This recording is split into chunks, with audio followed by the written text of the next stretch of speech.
guys, welcome in. We are here getting ready for episode 2 of Total Wrestling, episode 2 of our series. Um, like I said in the last episode, I'm going to do the creative meeting and all that for you guys, and then we'll cut to the actual episode. Just wanted to go over a couple things that happened in the news this week. Nothing too crazy. SWF got a new broadcasting deal for their events in Mexico, and I think a lot of the Japanese companies signed some people on touring extensions or touring excursions, excuse me. But I think the really only other big thing, if I can find it here, Sean McFly was hired by CWA. I guess he wasn't currently with them in the default database, but they brought him back. Yeah, other than that, not a whole lot going on. We gained one, or we lost one pop from the episode last week. We went up in Canada, but not a full point. I think we're probably not going to go up a whole lot this week either, but definitely got some matches and angles in the chamber that should get us on the right track here shortly. Let's go ahead and jump forward. Still kind of getting used to this. This is going to be the second time I've ever done this screen, so give the night off. I think I definitely want to do this time because, oh, well, hold on, y'all. Let me pull up my notes. Yes, I have a pen and paper, like actual notebook that I write a lot of this stuff down in. Let me make sure I don't give anybody the night off that I shouldn't be. I think we are good.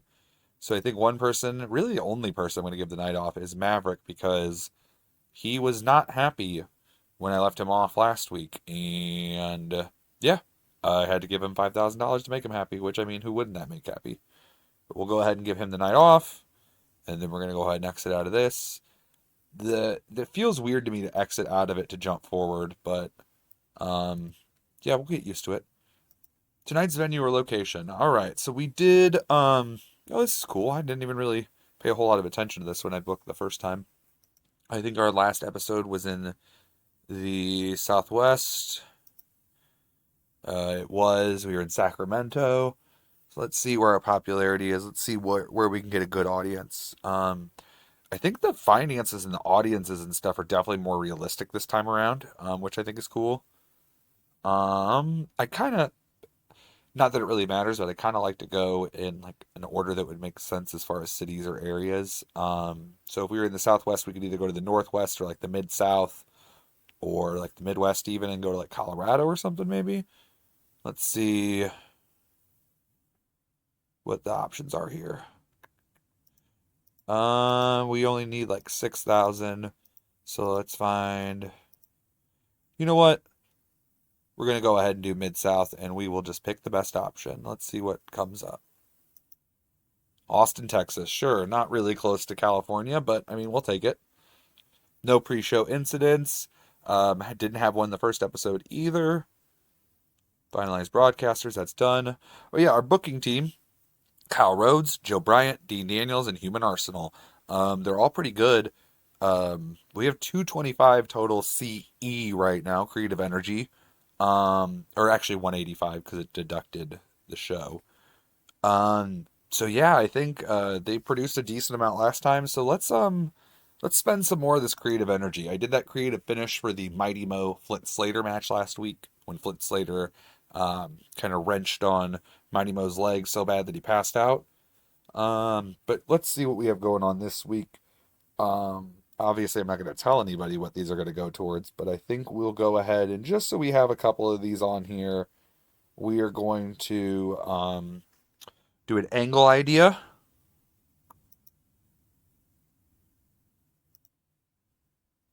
We're not going to name it right now. Oh, yeah, we're just going to leave it like that. And a gimmick idea, storyline idea. Let's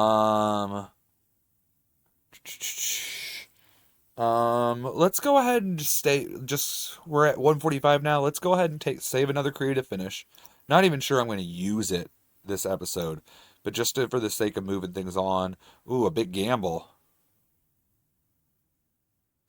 Oh, I didn't realize that there were restrictions and stuff. That's so cool. See, we're learning stuff in real time. I'll have to check what the restrictions are for that angle here off screen. Could only be applied to matches where Greg Gage is set to be the victor. Okay. Interesting. We're going to save that. All right. So we got our stored creative ideas. I don't think I have any spoilers in here. Nope. Flying Jimmy Fox gave us an angle idea last time that's extremely risky. Let's see this one. No restrictions on this one. Cool. Cool. All right.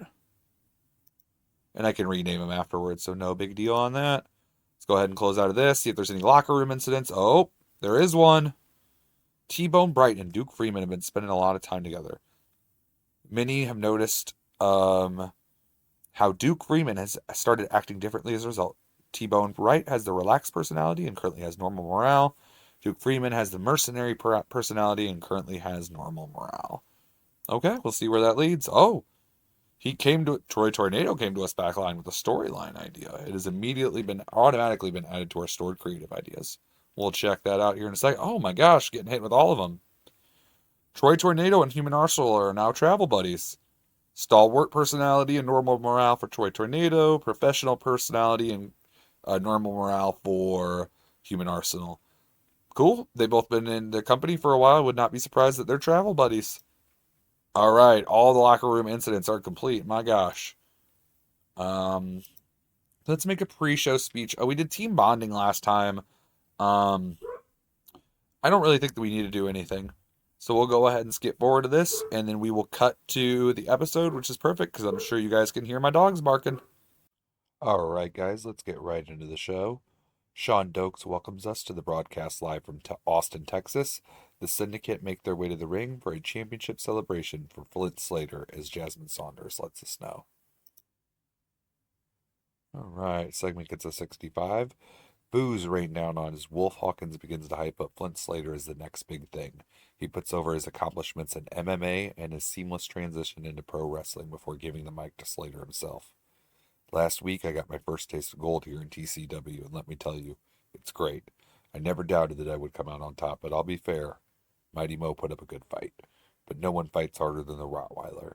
And Mighty Mo felt my bite last week. I don't think he'll be seeing him for a T-Bone Bright's music hits as he marches down to the ring and slides in before grabbing a mic. Sorry to ruin the party, guys, but I gotta say, if I didn't already want to whoop every one of you, I definitely do now. Wolf, not only am I coming after you, but now for what you guys did to my boy Mo, I will stop at nothing until I burn the entire syndicate to the ground. He turns to Jalen Martins. Judging by the new blood you brought in, though, you may already be doing that yourself. Martins tries to go at him, but Doc holds him back. Watch your cubs, Hawkins, or the big dog will have to put them in line for you. At this point, Martins is fed up and swings on T-Bone, who promptly steps back and knocks Jalen right out with a mean uppercut. Slater looks ready to attack, but Doc and Wolf convince him otherwise, and they drag a near unconscious Martins from the ring as they leave. Yeah, Martins look lost. Slater did not do well unscripted. Neither did Hawkins. That could have gone either, but they both did masterful. Well, the more things change, the more they stay the same with TEW because those are really conflicting statements. All right, moving on. In a decent match, Dazzling Dave Diamond and Troy Tornado defeat the Bruisers in 12:06. Segment gets a 63. The Bruisers get the upper hand on the veterans early on, taking turns landing stiff strikes on Troy Tornado before Dazzling Dave takes his turn getting beaten up too. Dominic Rizzoli gets a bit overzealous, though, and misses a spear onto Dave that sends him careening shoulder first into the turnbuckle. Dave hits some of his signature offense before tagging Tornado, who hits a big splash and a suplex for a 2 count. When he picks Rizzoli back up to his feet, though, Rizzoli swings wild with jabs and an elbow dropping Tornado. Quickly, he tags in his partner Nick Booth, who goes to work wearing down Troy with knees and a body blows in the corner. A huge stalling suplex gets a near fall on Tornado. Frustrated, Booth whips Tornado into the corner and gets him up on the top turnbuckle to set up for a superplex. Troy fights back with a couple of fists and a headbutt to send Booth crashing to the mat. He immediately pops up to his feet, but Troy nails a diving crossbody, rolls over and through, and tags in Triple D. Diamond lays into Booth, who stumbles back into the corner where Rizzoli tags himself in. Turns out to be a bad call, though, as Diamond nails a few clotheslines, a back body drop, and then he hits the Dazzle driver for the finish. Yeah, segment gets a 63. Nick Booth and Dominic Rizzoli have great chemistry when teaming together. That's going to be great for us going forward. Ourselves a tag team of the future, guys. All right. In a bout that had a decent reaction from the crowd from Subpar Wrestling, the Behemoths defeated Jay Silver and Texas Hangman in 6:05. We cut back from commercial to two local talents already in the ring, soaking it in front of the hometown crowd. That would be Mr. Jay Silver and Texas Hangman. Their expressions change the second the Behemoth's music hits, though. The enhancer talent are made quick work of, although not too quick, as both Shark and Titan have to take a turn getting their aggression out. Titan wins after the Titanic chokeslam.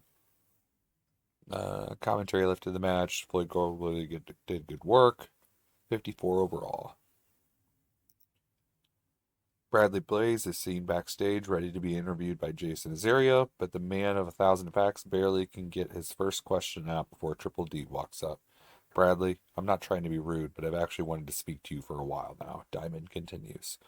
You're a good wrestler, Blaze, a damn fine brawler, and more importantly, you have heart. You remind me a lot of myself, only you could be even better. The one thing you don't have in your arsenal is experience. Sure, you know your way around the ring, but I don't think you have the experience to be the best version of yourself. How's this? I know you have a match next week. Why don't we meet up and strategize before then, and I'll corner you next week in your match. Blaze briefly mulls it over in his head before nodding in approval to Dave, who pats him on the shoulder and walks off. Well, let's see how this goes, Blaze says to Azaria as the segment ends. They both did well. Improvising going off script, 57 overall. Again, I think that their ratings are a little bit tougher to get this time around. Now, granted, this is the first time I've really done any saves like this, but I feel like people with this pop and skill would be getting better segment ratings in the past. Well, there's a better one. Kyle Rhodes and Sammy Bacher stood in the ring. Kyle let Sammy know he heard what he said last week in the ring and got him thinking. We have an amazing roster, but one of the things that sets our roster apart is our incredible veteran presence. I want to reward all of them, you included, Sammy, so I'm announcing the Tournament of Legends. Next week, our most tenured and accomplished wrestlers will compete in an 8-man tournament. The winner will get a world title shot in March. I can't thank these workers enough for our continued success here. Sammy, the floor is yours. Bach cuts a brief promo to get the crowd fired up for the tournament. Tournament's going to feature Sammy Bach, Bark Biggins, Doc Hammond, Human Arsenal, Maverick, One Man Army, Tana the Mighty, and Troy Tornado. In episode 0, I think I said something about, a lot of the older guys that a lot of people got rid of or wanted to get rid of in TEW 2020. A good deal of them are still here, so might as well make some good use of them. Sammy Bach and Kyle Rhodes were both good, and this angle got the crowd hotter. The crowd is white hot now. Should be good for this next match then. Yeah, not bad. Not bad. In a good match, Greg Gage defeated Quentin Queen in 13:22 by submission with a proton lock. Segment gets a 76.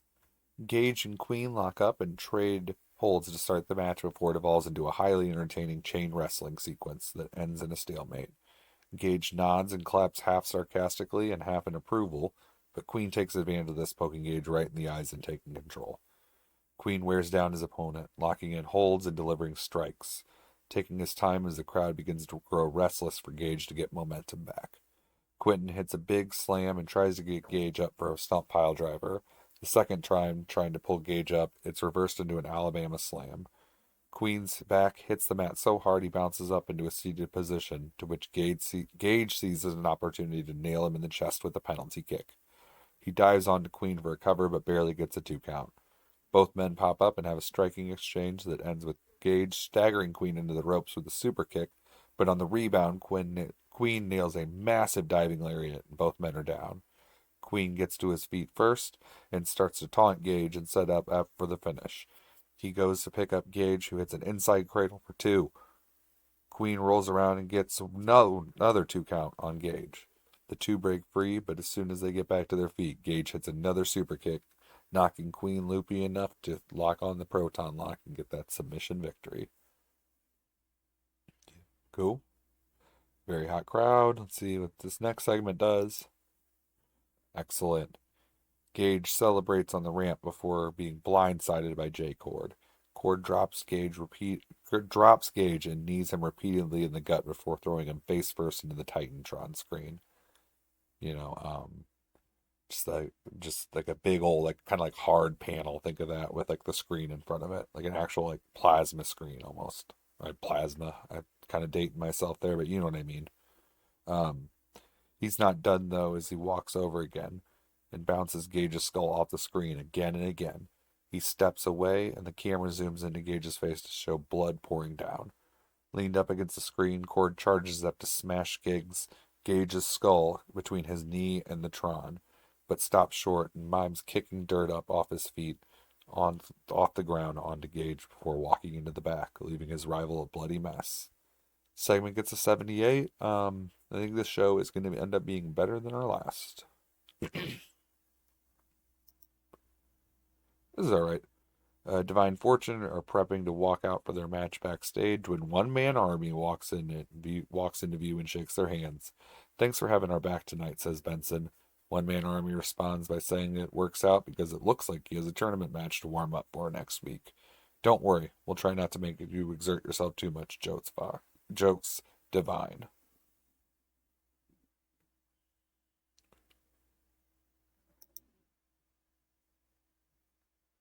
All right. In a bout that had good heat and decent wrestling, One Man Army and Divine Fortune defeated the main event, Freddie Huggins, Matt Hocking, and Roger Grimace in 12:27. A back and forth early on. All six men see a brief amount of time in the ring, trading strikes and slams. It all comes to a halt when Freddie Huggins is able to hit Daryl Divine with a running head scissor and a float over DDT. He works over Divine for a bit before tagging in Hocking to do more of the same. Divine is able to wiggle free from a suplex attempt and shove Hocking from behind, sending him into Huggins on the ropes. They kind of crash into each other. Remus tags himself in, but Divine is also able to tag in Chance Fortune. Again, though, the exchange doesn't go their way and Fortune is worked over. Remus sees that it is time to go in for the kill and decides to start it off with a standing moonsault. Fortune, though, is able to roll out of the way just in time, and although Remus is back to his feet quickly, it buys Fortune enough time to get the hot tag to One Man Army. He plays the hits, he hits all his old comeback moves, and it's kind of the five moves of doom. I'm thinking John Cena style, and then he finishes things off by hitting his finisher, and then he tags in Chance Fortune, who pins Roger Remus with the stroke of luck. Yeah, 65, and Freddie Huggins was off his game, who's probably the best performer in the match, so not bad. Yeah, I kind of had a feeling this was going to go rough. So, ahead of time, I'll let you know. We had one of those like pop up new angle or like new creative energy things that creative ideas, I guess, that your workers can even come and suggest to you. Flying Jimmy Fox had one. I figured I'd give it a shot. Why not? But yeah, this is really bad. 36 on the rating. It as you can see right here, the Flying Jimmy Fox angle idea was a failure. But Flying Jimmy Fox has a gimmick that is naturally suited to being comic relief. Anyway, back to the canon. Backstage, we see Aldous Blackfire alone in a hallway. I was told to explain who I am and why I'm here. Some call me His Satanic Majesty, but I do think that's a bit much. I like to think of myself as more of a champion of freedom, not tied down by the constraints of society. I enjoy what I want in life, I do what I want in life, I take what I want in life, and I implore others to do the same. It's time for the paragons of TCW to learn that sin is in. The camera cuts around to the corner as Aldous walks away. It shows a perplexed Benny and the Fox. That guy gives me all the bad vibes, Fox says as we fade out. Another decent match. Decent wild brawl, that's what it said. Joshua Taylor defeated Bradford Peveril in 10:08. Taylor starts the match by viciously throwing punches and kicks at Peveril, but he's no slouch either and holds his own until Taylor is able to clothesline him over the ropes to the outside. Taylor follows Peveril to the outside and punches him repeatedly. As Peveril stammers back and he backs into the ring post. Taylor goes for another punch. Peveril ducks and Taylor's hand cracks against the steel post. Taylor immediately grabs his hand and winces in pain. Peveril rolls into the ring to recover. Taylor climbs up onto the apron and tries to get in the ring, but Peveril snaps the top rope, which Taylor's now injured hand was grabbed right onto. Taylor falls back onto the floor and writhes in pain again. Peveril seizes the opportunity and gets Taylor and tosses him back into the ring and starts to lay into him with hard-hitting strikes of his own.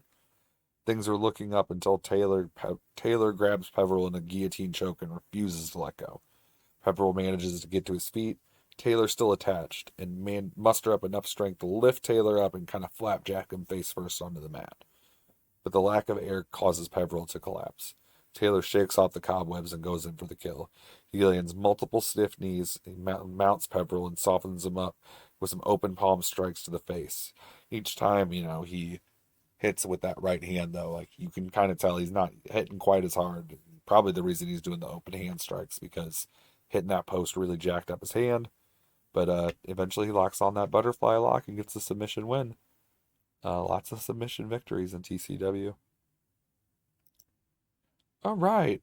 Angle's coming through on this one, guys. Clearly frustrated, the win took as much effort as it did. Joshua Taylor stomps his downed opponent repeatedly until Aaron Andrews' music hits. He sends Taylor running and checks on Bradford Peveril as we go to commercial. Yeah, nothing too crazy on that one, just kind of a basic storyline, but yeah, good rating. All right, here we are coming up on the main event, so I won't go ahead and uh we have Wolf Hawkins and Flint Slater facing off against Tana the Mighty and Human Arsenal. Slater and Hawkins jumpstart the game plan by isolating Human Arsenal early. Slater hits a German suplex and goes for another, but Arsenal pivots behind him, hit a German suplex of his own, and tag in Tana. Slater gets to his feet and stumbles right into Tana. Kind of like bounces up against him and kind of looks him up and down and realizes how big he is. He goes to slam him, which obviously isn't going to work. He lifts him once, nothing. Again, won't budge. A third time, and he briefly gets Tana off his feet. But Tana when his feet hit down, he answers with a Mongolian chop and a bear hug before ragdolling Slater to the ground and hitting a bonsai drop onto him. Tana hypes up the crowd before going to grab Slater, but he's too quick and tags in Wolf Hawkins. Hawkins runs at Tana, hits him with a clothesline, but surprise, Tana doesn't budge.